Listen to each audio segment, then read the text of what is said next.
Olá, olá! Bem-vindos ao nosso podcast. E o episódio de hoje é a enxaqueca por um neurologista.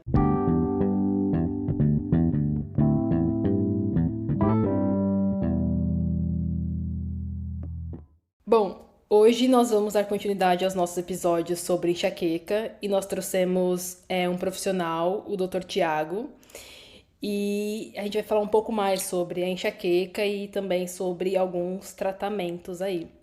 E, primeiramente, muito obrigada, Dr. Tiago, por ter aceitado o convite de participar do nosso podcast. A gente já fez 2 outros episódios, uns falando sobre a doença crônica, sobre a enxaqueca, sobre a nossa perspectiva, minha e da Kairis. E também a gente trouxe a Andrea para falar a partir do ponto de vista de nutrição. E, por favor, se apresente aí para os nossos ouvintes. Meu nome é Thiago, né? Sou médico neurologista, sou formado pela Escola Paulista de Medicina.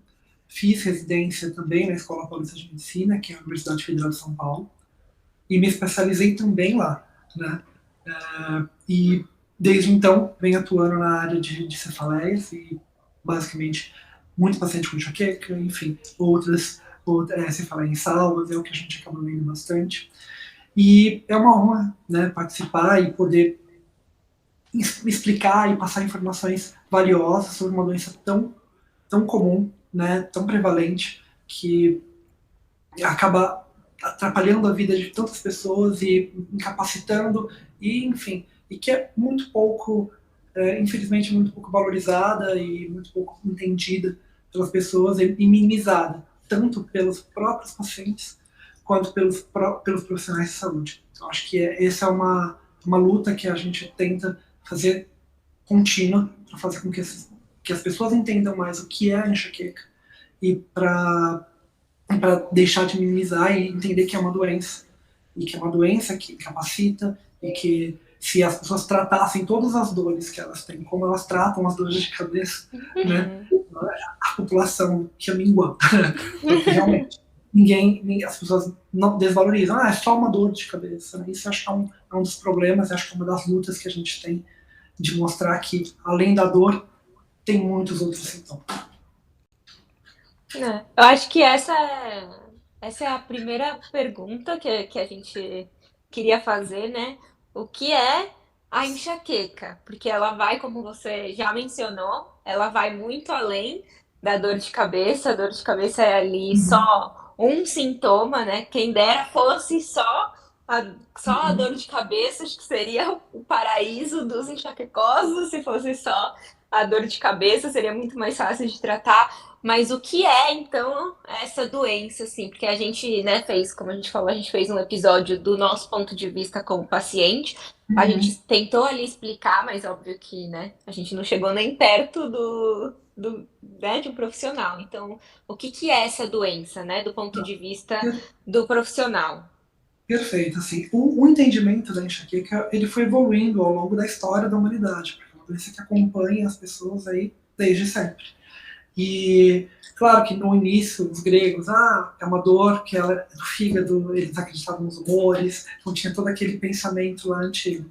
E aí depois foi evoluindo, né, as pessoas, vê que percebe que a musculatura é um pouco rígida, tanto no pescoço quanto na cabeça, então, né, talvez seja uma doença de músculo, né, daí acreditava que era uma doença de músculo.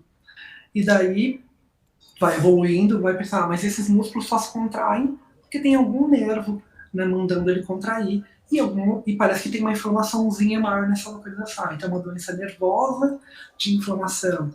E foi subindo, né, até entender o que é a enxaqueca hoje. Hoje a gente entende que é uma doença genética, né? É uma doença que tem hoje cerca de 130 genes relacionados, né? Então é uma doença que tem muito gene que tem relação. E claro que ela é epigenética. É onde esses genes estão. Eles estão numa mulher, é diferente de ele estar no homem, e aonde essas pessoas estão inseridas também interage e vai definir o quão grave vai ser essa doença, se vai ser mais intensa ou menos intensa. E por ser uma doença que ela é polimórfica, ela tem diversas apresentações, né, e ela deixa as pessoas, alguns mais graves, outros menos graves, mas é uma doença bem distribuída na população. E basicamente isso, uma doença genética. Eu acho que isso que é o ponto mais importante para se entender. Que é uma doença que, infelizmente, você adquire ou do pai, né, ou da mãe, ou de ambos, né, esses genes. É uma predisposição. Tá? E além de ser uma doença genética, é onde que ela atua. Né? Que pensava antes, uma doença mais do músculo, do nervo, do inflamatório, foi pensado também. Hoje a gente sabe que não, que é uma doença de hiperestabilidade cerebral. Então, os neurônios, você ganha geneticamente neurônios mais hiperexcitados. E por esses neurônios serem mais hiperexcitados, você acaba fazendo com que eles sofram mais. E quando você tem um sofrimento neuronal, né, esse sofrimento neuronal faz com que ative núcleos cerebrais. Né? Daí tem o núcleo trigeminal e o núcleo cervical. Tá? Esses dois núcleos eles são ativados. Conforme a doença vai evoluindo, eles são cada vez mais ativados.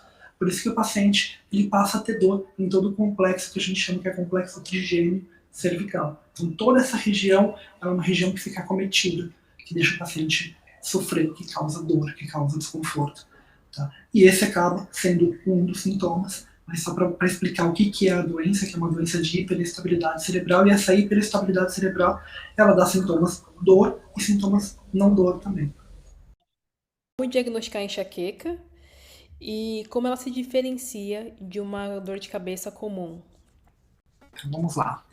Né? A enxaqueca e a dor de cabeça comum são coisas. A dor de cabeça é um sintoma, né? E por ser um sintoma, ele pode estar presente em várias outras doenças, né? Por exemplo, um resfriado, como um quadro infeccioso, enfim. O paciente pode ter ou como a gente teve o Covid, tem também o dengue, são várias situações que o paciente pode ter dor de cabeça frente a um quadro infeccioso. E ou no final do dia, que a pessoa tem uma dor de cabeça comum. A enxaqueca já é uma dor diferente, né? Já é um paciente que tem dores com mais frequência, com maiores intensidades e com mais sintomas neurológicos, e é uma doença, não é dor. Então, acho que isso é uma coisa importante para a gente entender o que é um sintoma do que é uma doença. Então, a enxaqueca é uma doença, que a dor é um dos sintomas. Tá? Os outros sintomas são importantes também e muitas vezes não são muito conhecidos, tanto dos pacientes quanto da população em geral. Aí, dentre esses sintomas, a gente tem os sintomas que a gente fala são sintomas não dor ou sintomas além da dor. A gente tem como sintomas importantes o sono. Né? O paciente com enxaqueca, ele tem um sono mais leve, ele acorda com mais facilidade ao longo da noite, ele acorda mais cansado, ele pode ter mais pesadelos, ele pode ter sonhos mais vívidos. Tá? O paciente com enxaqueca, ele vai ter um certo mais cansado, então ele vai ter mais dificuldade realmente para guardar informações, ele vai ter uma dificuldade de atenção, vai ter uma dificuldade de guardar, de ler, de fazer uma leitura, de manter o foco. Então, o tempo de foco acaba sendo diminuído também nesses sintomas, que são sintomas cognitivos. Também tem sintomas com relação a oscilação de humor, tá? Que são sintomas de humor. Então, o paciente costuma oscilar mais no humor, ter picos de ansiedade, ter picos de irritabilidade, pode ter momentos de catastrofização, de achar que tudo vai dar errado, pode ter momentos de choro, de tristeza, vai ter momentos também de apatia, de não querer fazer nada, mas sempre oscilando, nada, quer fazer tudo. O paciente que estava achando que tudo vai dar certo começa a catastrofizar, achar que tudo vai dar errado, e fica nessa oscilação de humor, que também são sintomas não dor da enxaqueca. Né? A gente também tem apertamento de dente, que é um sintoma importante. Tá? É claro que esse sintoma ele é mais ou menos intenso, depende do paciente, depende da intensidade da doença. Tá? E sintomas urinários, sintomas gastrointestinais, é uma doença completa, né? Com vários sintomas, a dor sendo um dos sintomas somente. Então, por isso que o diagnóstico é um diagnóstico mais complexo, que não leva em consideração somente a dor. A gente começa já a identificar, lógico, nós não somos médicos, mas eu acho que quando a gente começa a entender muito da doença que a gente tem, a gente já começa a ver nas outras pessoas claramente. Ah, mas eu não Exato. tenho enxaqueca, porque eu acho que a primeira coisa é a pessoa viver em negação, né? Ela não quer ter aquilo e a gente entende. Exato. Ninguém quer ter uma doença que não, que primeiro não tem cura, que não tem cura, mas tem tratamento, óbvio. Exato. Mas assim, ninguém quer ter uma doença que é genética, e as pessoas não querem acreditar naquilo, né? Exato. Elas querem acreditar que é só uma dorzinha de cabeça, que é muscular, que eu tô cansado, que é isso, que é aquilo. Mas aí você olha e você fala assim, olha, procura, vai aqui, ó, esse médico é especialista, eu te recomendo esse lugar Sim. aqui. Procura esse médico aqui especialista, é melhor para você. Vai que talvez não seja enxaqueca, mas procura aqui esse especialista que Sim. ele vai te, entendeu?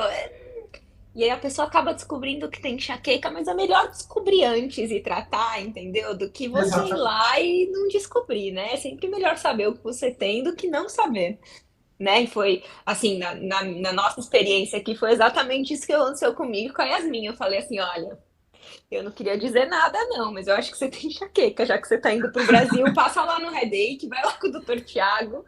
Ela não queria acreditar, e ela foi, era o que enxaqueca. Quando ela falou pra mim assim, ai não, na adolescência, eu dormia na aula, eu tinha aqui uma dor aqui, mas não era nada demais. Eu falava, ah, tá bom, então vai lá, mas vai lá que, né, ele vai te falar se você tem ou não tem, se é só uma dor de cabeça. E aí Mas é descobriu isso. que Uma das barreiras é realmente procurar ajuda médica, né? Então, que o paciente não procura, exatamente por essa normalização, né?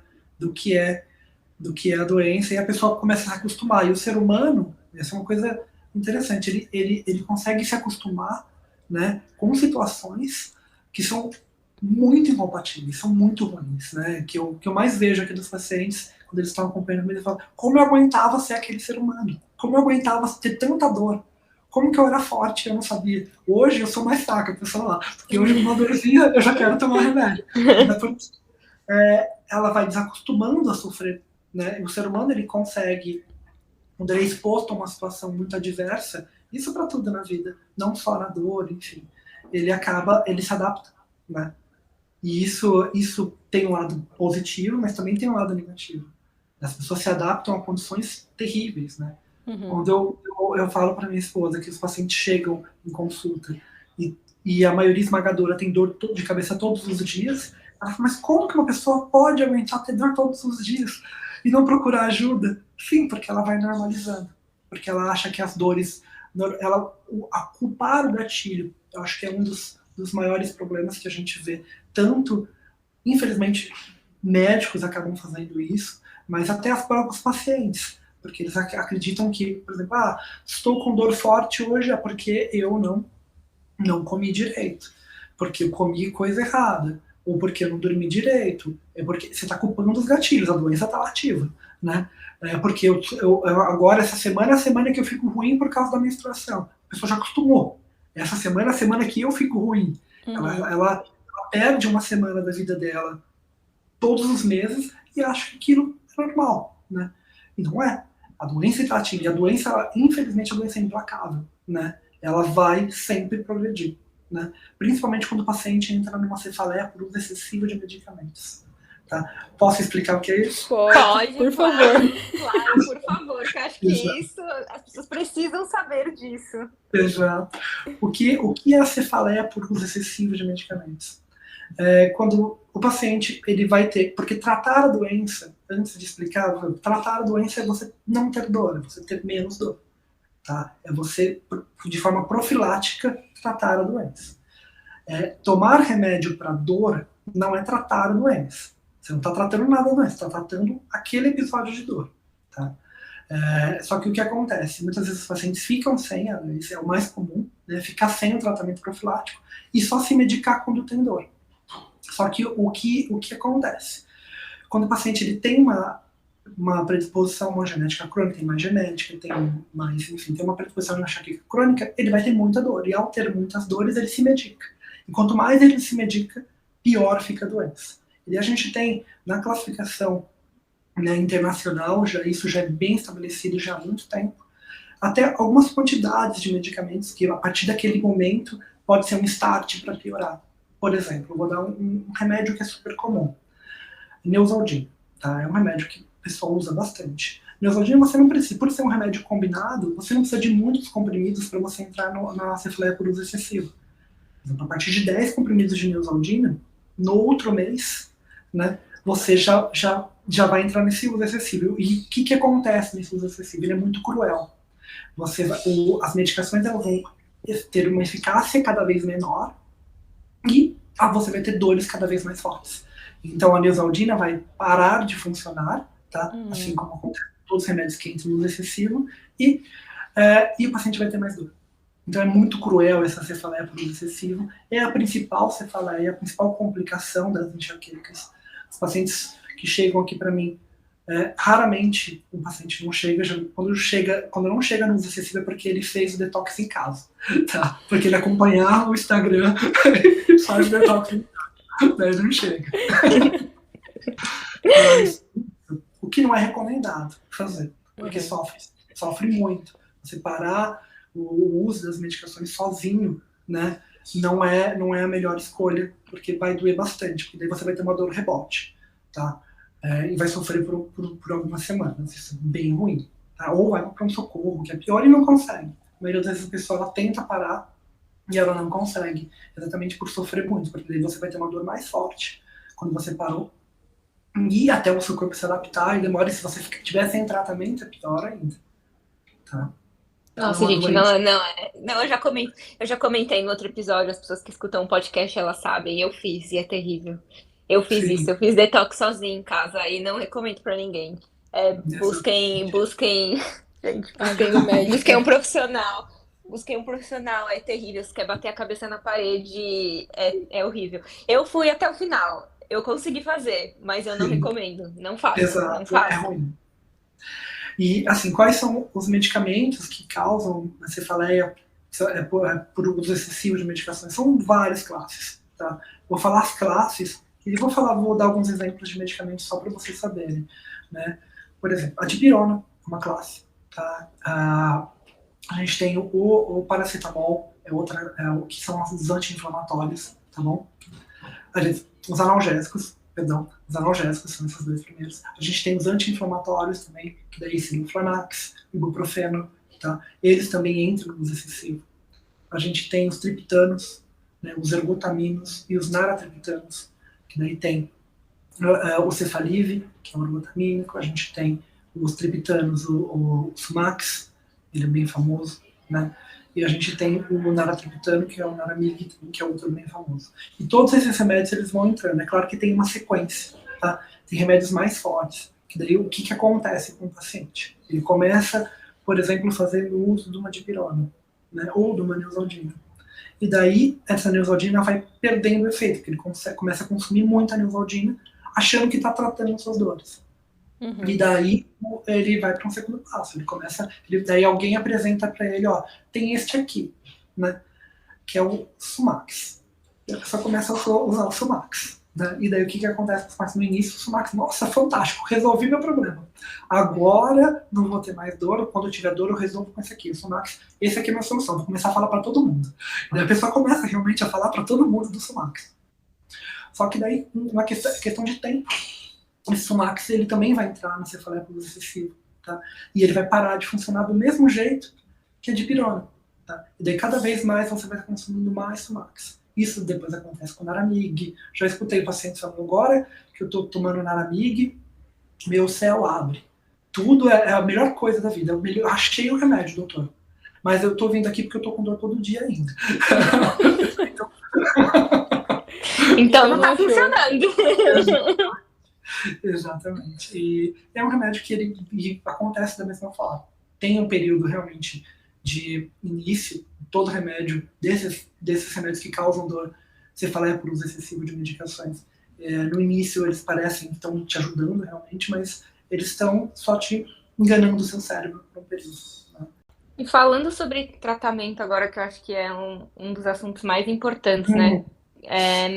Hoje, como a gente trata enxaqueca? Porque a gente sabe que evoluiu muito. Sim, Antes a gente nem tinha tratamento exclusivo para enxaqueca, medicamentos desenvolvidos especificamente para enxaqueca. Então a gente, né, caminhou assim anos-luz hoje, eu acredito. sim. Né? Então, quais são os tratamentos para enxaqueca e quais são os tratamentos hoje considerados padrão ouro, assim, né, Tá ótimo. para Perfeito. enxaqueca? O que a gente tem de tratamento? Eu gosto de dividir em 3 classes, né, as 3 classes principais de tratamento.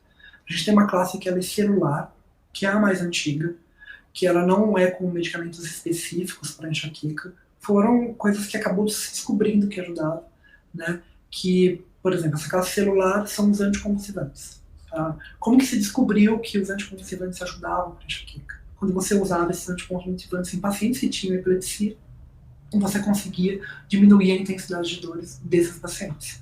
E ao perceber isso, foram feitos diversos trabalhos científicos voltados para esses medicamentos e na eficácia deles no controle da enxaqueca. Tá? Então, os anticonvulsivantes é uma classe, é a primeira classe. Né? A gente tem o topiramato e o valproato como os principais medicamentos dessa classe, mas tem sempre um problema. Né? A gente até um tempo atrás só existiam esses medicamentos orais. De orais tem o propranolol também, né, que é muito usado, mas também ele alivia. Qual que era o problema que a gente tinha até 2010, quando foi resolvido esse problema com o protocolo PREMPT, com os trabalhos com a toxina botulínica, eram os pacientes que tinham dores todos os dias. Então, os pacientes que tinham dores todos os dias, você não tinha nenhum tratamento eficaz para fazer com que esse paciente que tem dor todos os dias passasse a não ter mais. Né, até o protocolo PREMPT. O que é o protocolo PREMPT? Tá? É um protocolo que ele foi feito com toxina botulínica, tá? Em todos os pontos nervosos do complexo trigêmeo cervical, que causam enxaqueca, que são 31 pontos que são aplicados. E quando você aplica esse protocolo de 3 em 3 meses, você acaba tendo uma diminuição da intensidade de dor a cada ciclo de aplicação. Tá? E daí, esse protocolo PREMPT foi avaliado que, quando você aplicou a toxina botulínica nesses pacientes, você teve uma redução da intensidade de dor nas primeiras aplicações, tá? Mas se você só foi ter... E ao longo do tempo, você chegou aí no 8º ciclo, você conseguiu uma coisa que nenhum outro tratamento tinha conseguido. Né? Que é fazer pacientes que tinham dores todos os dias passarem a não ter dor todos os dias. E daí você foi o primeiro tratamento que veio de bula, bonitinho, para enxaqueca crônica. Então essa foi uma evolução, uma vantagem desse tratamento. E até então, né, até antes da chegada dos anti-CGRPs, a gente basicamente tinha essas duas classes, né, que era uma classe de feixe nervoso, que é a toxina botulínica, e uma classe celular, que são os anticonvulsivantes, os mais eficazes para o controle da doença. E daí a melhor associação que existia era topiramato, por exemplo, e toxina botulínica. Só que, nos últimos anos, a gente acabou tendo um advento de uma nova classe de medicamentos, que são os anti-CGRPs. Né? Os anti-CGRPs são uma classe de medicamentos que a gente tem hoje, tanto medicamentos de forma subcutânea, né, injeções subcutâneas, tem o anti-CGRP endovenoso e também tem os comprimidos, tá? Que podem ser feitos tanto para crise quanto de forma contínua de profilático. Tá? Então, tem antes a gente abre uma gama de formas de você aplicar isso. Claro que no Brasil a gente não tem toda essa gama. Né? A gente tem os subcutâneos, né? Que a gente tem duas marcas hoje, né? Que a gente tem, vamos falar do nome farmacológico deles, a gente tem o galcalizumab e o fremalizumab. O galcalizumab é o Ingarit, né? E o fremalizumab é o Ajovy. São as duas marcas que a gente tem. A gente tinha uma terceira aqui no Brasil, né, que era o Pazurta, mas infelizmente foi descontinuado. E hoje a gente só tem esses dois. De perspectiva, o endovenoso é feito nos Estados Unidos, tem na Europa, em alguns locais, mas ele não tem no Brasil. Né? A gente até esperou ele, era um que você aplica de forma endovenosa, ele tem uma eficácia por 3 meses. E no Brasil, né, esperamos que nos próximos meses tenha um que está tentando entrar no Brasil, que são esses orais, tá bom? Que são GEPANs, que a gente chama. Né? E ele vai vir de duas formas, vai vir pelo menos é o que a gente acredita, né? Que é um comprimido que você faz uso diário, que dele funcionaria como um Ajovy, um Ingarit, essas injeções que a gente faz mensal ou trimestral. E tem para as crises. Eu acho que para as crises ele vai ser uma coisa muito boa, tá? Qual que é a vantagem dele para as crises? Vantagem que é um medicamento que não vai causar cefaleia por uso excessivo de medicações, porque é um ICGRP. Então, baita uma vantagem. Então, ele entra aí no arsenal de medicamentos que a gente vai usar para crise. Tá? Qual que eu acredito que será o problema? O custo que ele vai vir para a população. Tá bom? E se o comprimido continuar com um custo tão alto como é nos Estados Unidos, aqui no Brasil, eu não sei se na nossa realidade os pacientes vão conseguir consumir. Tá? Se o custo de um comprimido for lá 200, 300 reais, eu não sei o quantas pessoas vão conseguir, né, acessar esse produto. Então, essa é uma das críticas. Espero que não chegue a um valor tão alto para a gente poder usar para os pacientes, né? Que eu acho que vai ser uma vantagem. Eu espero, né, que ele entre no Brasil logo, porque eu vou querer usar. Né? Eu vou querer que os pacientes façam o dele, principalmente no início do tratamento. Que o paciente ainda tem muitas dores intensas, que a gente está começando a controlar a doença. Então, os primeiros ciclos, tanto de toxina quanto de ajovo, acho que seria um medicamento muito bom. E, para sintetizar essas três classes, tá? Então, a gente tem uma classe que ela é realmente celular, que é o topiramato, o próximo dos anticonvulsivantes, tem o propranolol, o atenolol. E a gente tem uma outra classe, que é uma classe de feixe nervoso, que é a toxina botulínica. E a terceira, que é uma classe molecular, que ela vai na molécula. Então, o anti-CGRP é uma molécula, tá? Que a injeção é uma antimolécula. Você bloqueia esse peptídeo, que é um peptídeo que está muito presente em dores mais agudas. Tá? Então, por estar muito presente em dores mais agudas, a gente consegue modular bem a dor. Tá? Hoje, a gente sabe que quando a gente associa o tratamento toxina botulínica mais o anti-CGRP, a gente intensifica essa melhora do paciente em 50%. Então, essa hoje é a melhor associação que tem para pacientes crônicos, que é a toxina mais o anti-CGRP. O paciente chega muito grave, a gente faz essa associação desses dois medicamentos. Tá? Acho que é isso. Muito tratamento novo, né? Muita coisa nova acontecendo, e isso é bom, né? Isso é bom. Espero que consiga entrar no Brasil, que a gente consiga oferecer isso para os pacientes, né? E quanto mais estudo, quanto mais medicamento novo chegando, principalmente na parte de profilaxia, melhor para o paciente. E se pudesse escolher um tratamento só, eu acho que. Eu acho nada, né? Que não sei eu que tenho que achar. É você. Mas se você pudesse escolher hoje um tratamento só, qual que você considera que hoje é o melhor tratamento? Se o paciente tivesse que escolher um só tratamento, Entendi. assim. Muito difícil falar assim, qual que é o melhor tratamento, porque ele depende do paciente, depende de como o paciente chega para a gente. Então, não dá para a gente colocar numa escala o melhor. Tem, claro, os que são mais eficazes, que a gente acaba usando para pacientes mais graves, né? Então, existem os tratamentos mais recentes, né? Eles acabam sendo melhores do ponto de vista, se a gente for olhar, de efeitos colaterais, porque eles têm menos efeitos colaterais. Mas o tratamento tem que ser individualizado, né? E o paciente tem que entender que precisa tratar a doença o quanto antes, porque é uma doença que ela evolui, ela progride, e, enfim, cada vez mais o paciente ele vai minando a vida dele, e ele vai vivendo em função da doença. Né? E se a gente não conseguir brecar essa evolução da doença, o paciente, cada vez mais, ele vai perdendo dias de vida. E por isso que é a doença mais incapacitante que a gente tem no planeta Terra. Ai, gente, é uma doença muito complexa mesmo, e que não depende muito não depende só do médico. Acho que às vezes o paciente acha que depende só do médico, Exato. que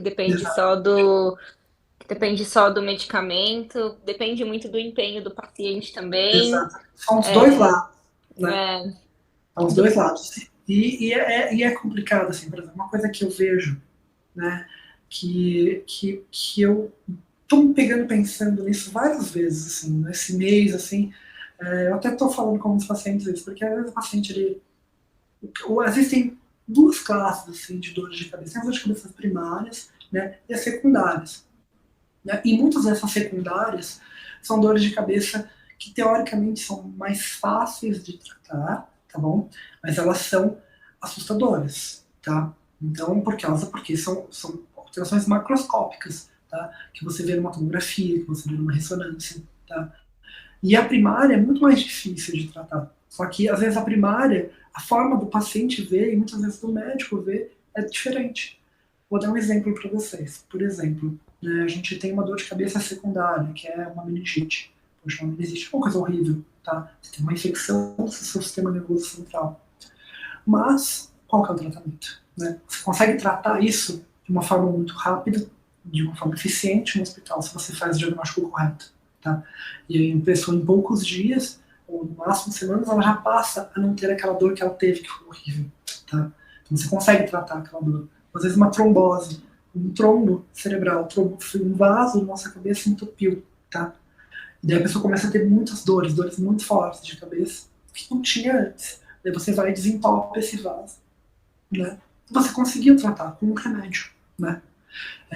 Uma coisa mais assustadora ainda, por exemplo, um sangramento cerebral. Você teve um sangramento importante, né? Esse sangramento vai doer muito, tá? E se for um sangramento que você consiga tratar, né, você conseguiu tratar, você conseguiu realmente cauterizar, você fez uma neurocirurgia, você conseguiu tirar aquele sangramento. Se o sangramento for pequeno, o corpo reabsorve, tá? E daí está tratado, a cirurgia está tratada. E me parece que muitas vezes o médico torce tanto quanto o paciente para ser uma dessas. E é horrível, né? E é horrível,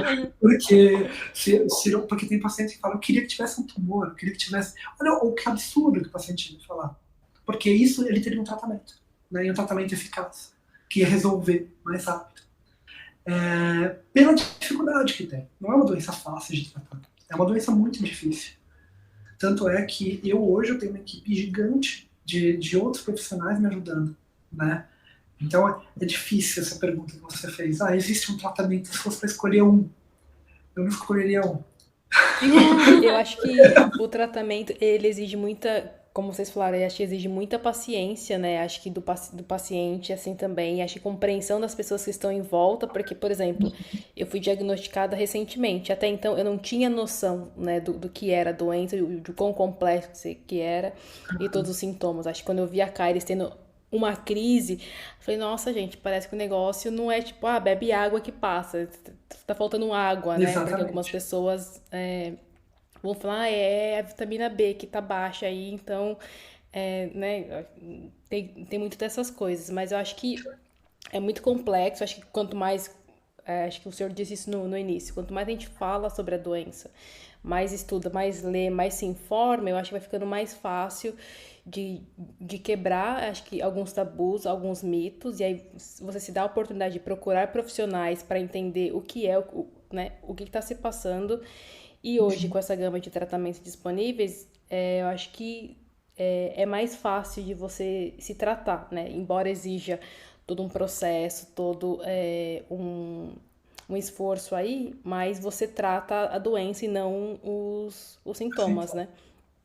E Exatamente. existe algum, não sei se você sabe, mas existe algo que, tipo, esteja disponível no SUS hoje? Então, não, infelizmente, assim, o sistema de saúde brasileiro, ele é muito deficitário, tá, com relação a isso. Claro que, por ser algumas prefeituras, a gente sabe que podem disponibilizar. Eu já vejo isso, tem alguns pacientes meus que conseguem, algumas prefeituras de algumas cidades do sul de São Paulo, do sul do Brasil, né?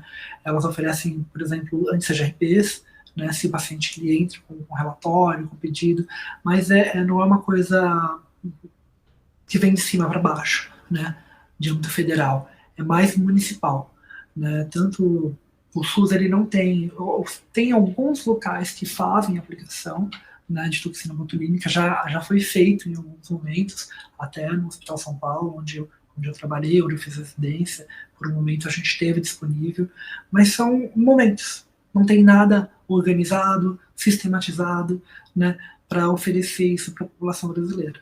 Né? A população ela fica realmente naquelas primeiras classes, que são os medicamentos orais. E se, infelizmente, elas não melhoram com esses tratamentos, né, que são os anticonvulsivantes, o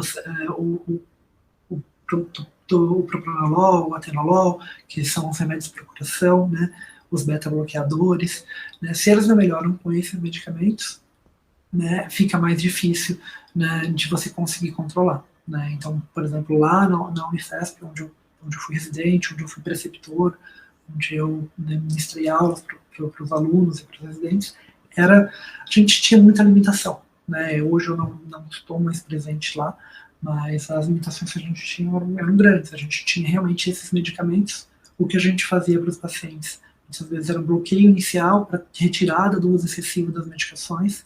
A gente escolhia dedo os pacientes que a gente ia fazer bloqueio, entrava com medicação para desintoxicação e colocava um desses medicamentos que a gente tem, que hoje eles são menos eficazes, né, mas era o que a gente tinha disponível para retirar esses pacientes que são crônicos, ou aliviar, né, as dores deles, fazer com que eles tenham cada vez menos dor.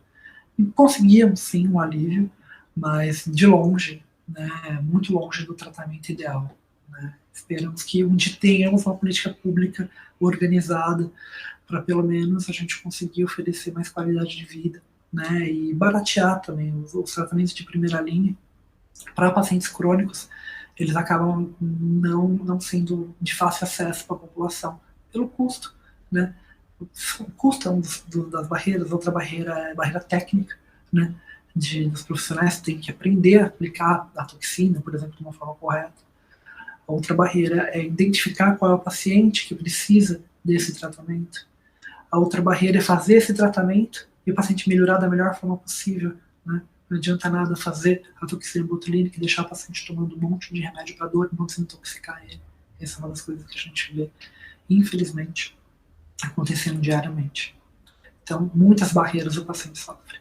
Barreira do diagnóstico, barreira, muitas vezes, do custo, se ele for mais grave, barreira da técnica, que é aplicada ao procedimento, barreira de manutenção do tratamento também, porque não é um tratamento de um tiro só, é um tratamento contínuo. Né? Então, são muitas barreiras, né? Muitas barreiras. Sim, bom, eu espero que, assim como algumas outras doenças, acho que a enxaqueca seja melhor disseminada e a gente tenha bons investimentos na área da saúde que, tipo, provocam um incentivo mais para que algumas dessas barreiras, pelo menos, sejam derrubadas e aí mais pessoas continuem tendo acesso, né, tanto à informação quanto ao tratamento mais adequado possível. Exatamente, exatamente. Eu também torço muito para isso. Espero no futuro ver um Brasil que trata melhor os enxaquecosos e que os pacientes sofram menos dessa doença que mina a vida. Né? Tem muitas pessoas que são até aposentadas. Né? Já chegou o paciente para mim que ele tinha sido aposentado, né, pela própria enxaqueca. E a gente desaposentou. Né? O paciente voltou a trabalhar, voltou a exercer a função. Então, isso também é uma coisa muito boa do que eu faço. Eu amo tratar enxaqueca, eu amo mudar a vida das pessoas. É uma pessoa que chega para mim com dor todos os dias e a gente vê ela evoluindo cada vez com menos dor, né? Voltando a dormir, pacientes que não dormiam, que estavam tomando um monte de remédio para dormir, a gente vai tirando essas medicações e a pessoa vai ficando cada vez melhor por vida. É fantástico. Eu amo o que eu faço, eu amo tratar pacientes com enxaqueca.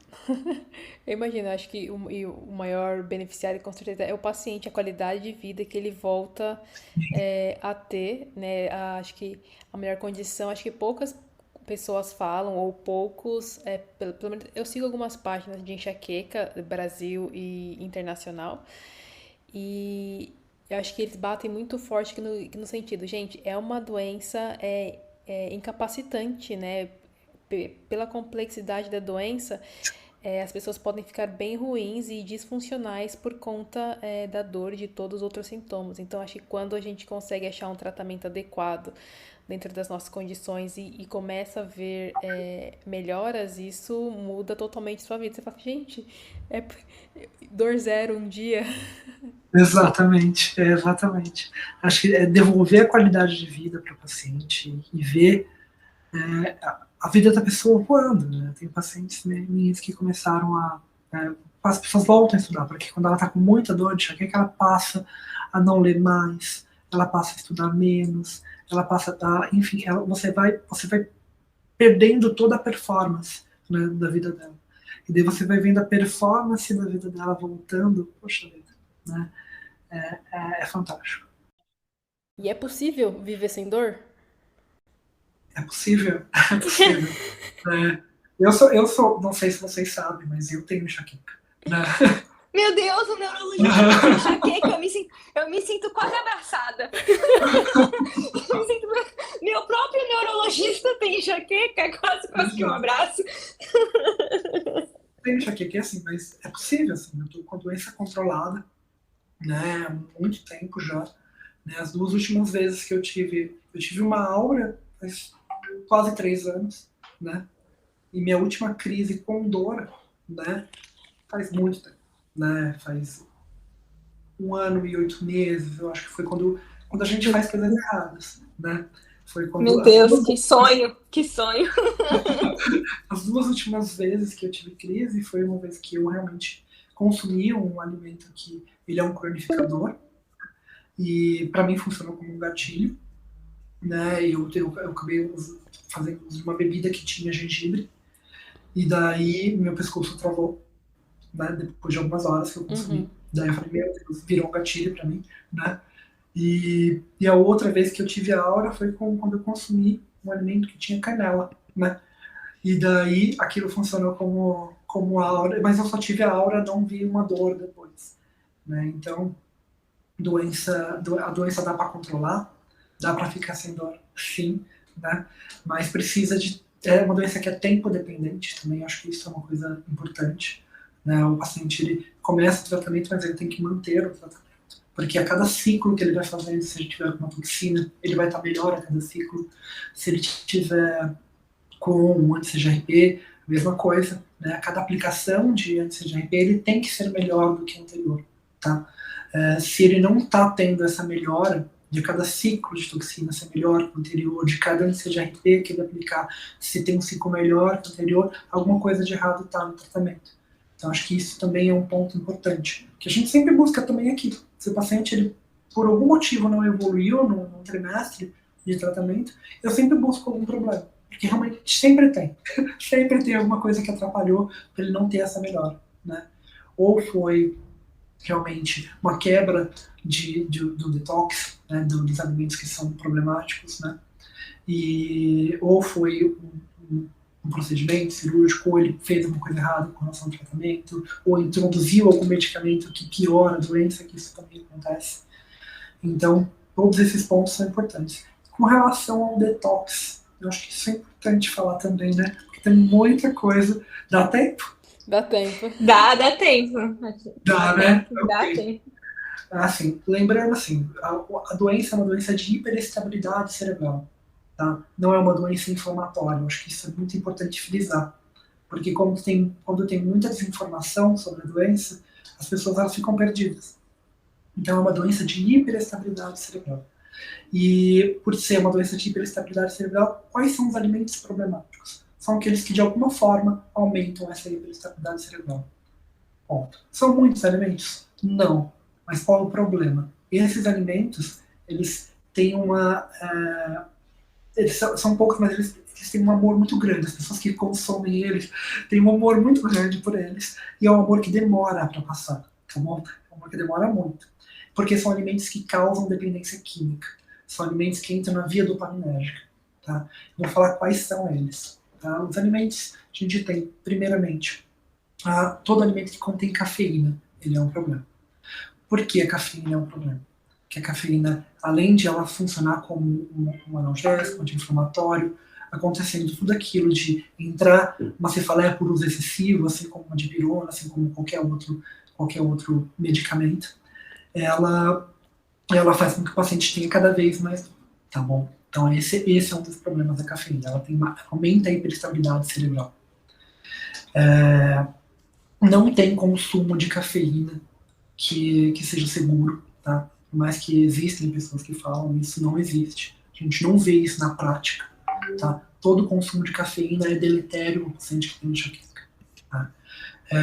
A cafeína está presente aonde? Tá? A cafeína está presente no café. Por isso que as pessoas elas viram dependentes químicas do café, elas precisam consumir todos os dias daquilo, né? E ficam muito tristes quando tem que parar de consumir o café. Esse é um dos pontos. Um outro alimento que está muito presente, né, em alguns refrigerantes, né? Eu vou falar quais são os refrigerantes, né? Refrigerante, daqui no Brasil a gente tem o Guaraná, né, e Tubaína, que tem cafeína, mas tem um que é mundialmente conhecido, que é a Coca-Cola. Tá? E a Sim. Coca-Cola tem bastante cafeína. Tá? Tanto é que ela é uma das bebidas que viciam. Tá? Se a gente vai falar, poxa vida, vocês conhecem alguém que é viciado em Sprite? Em Fanta? Não, mas em Coca-Cola. Um monte. Né? E é um xarope, né? É um xarope que não é saboroso, mas as pessoas gostam daquilo porque causa uma dependência química. Tá bom? Esse é um dos pontos. Já chegou a ter pacientes que não queriam começar o tratamento pela Coca-Cola, né? De tão dependência química, de tanta dependência química que essa bebida causa. Tanto é que é uma bebida que rapidamente, por exemplo, quando ela era vendida em farmácias, ela virou a bebida mais consumida nas farmácias por causa da dependência química. Né? Depois eles foram vendidos no mercado, eles mudaram todo o layout, tentaram associar a saúde, né, a Coca-Cola, enfim. Mas é uma bebida que causa dependência química por causa da cafeína. A gente tem um outro, né, que é muito amado pelas pessoas, que é o chocolate preto.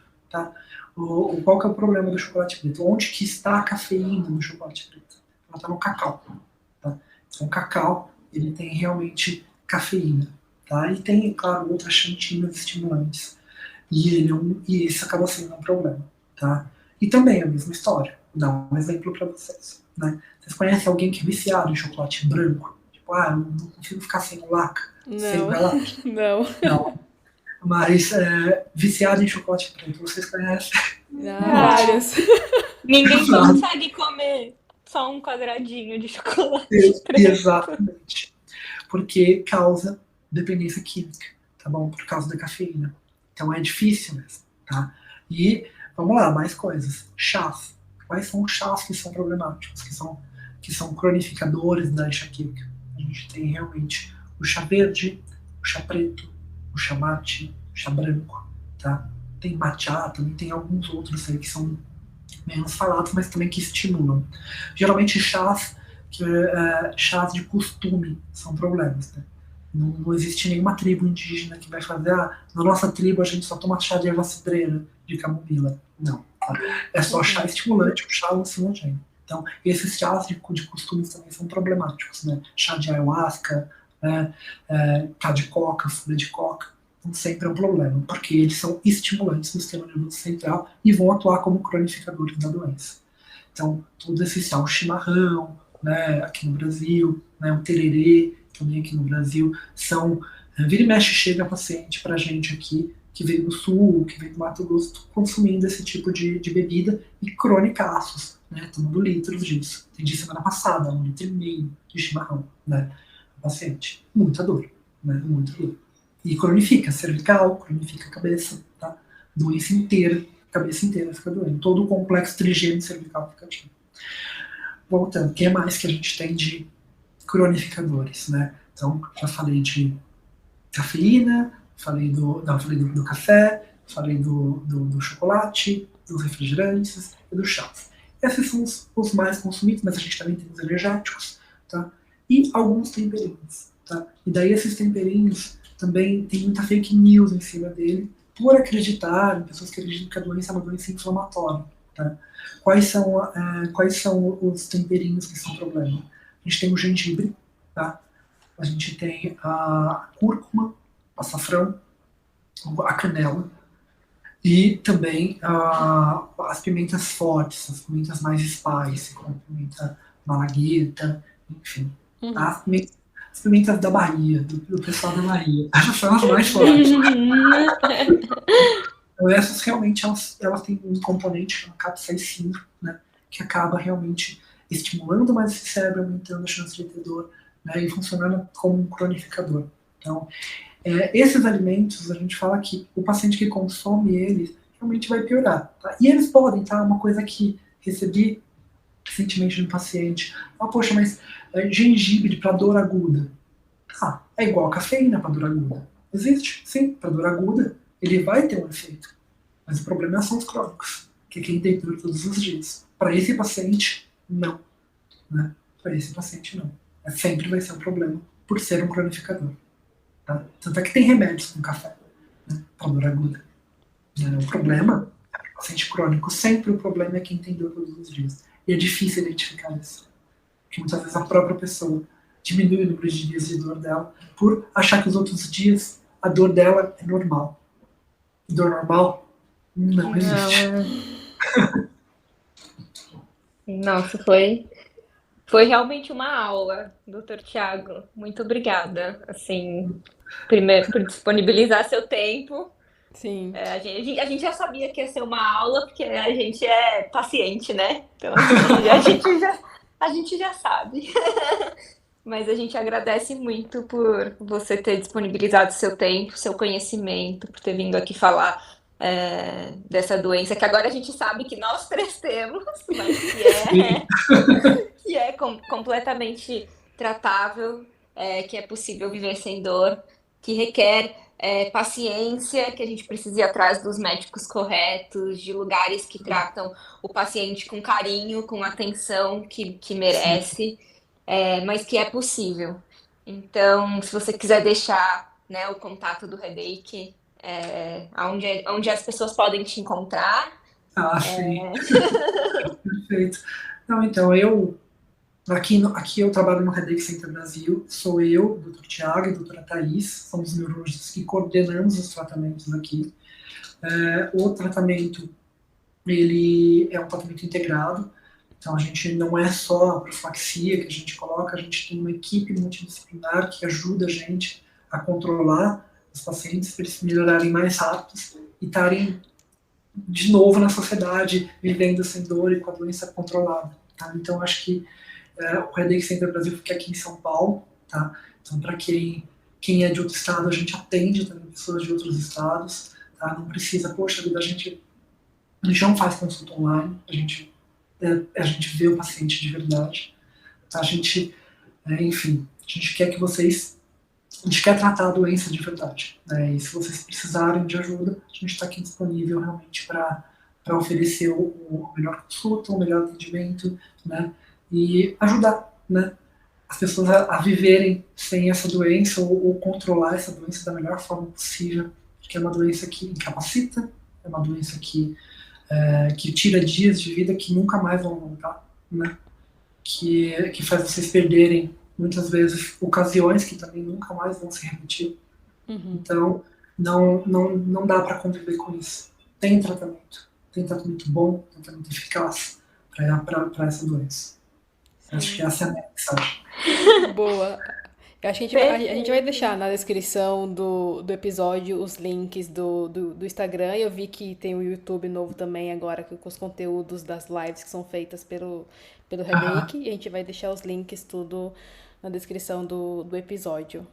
E obrigada perfeito. novamente, De doutor nada. Tiago.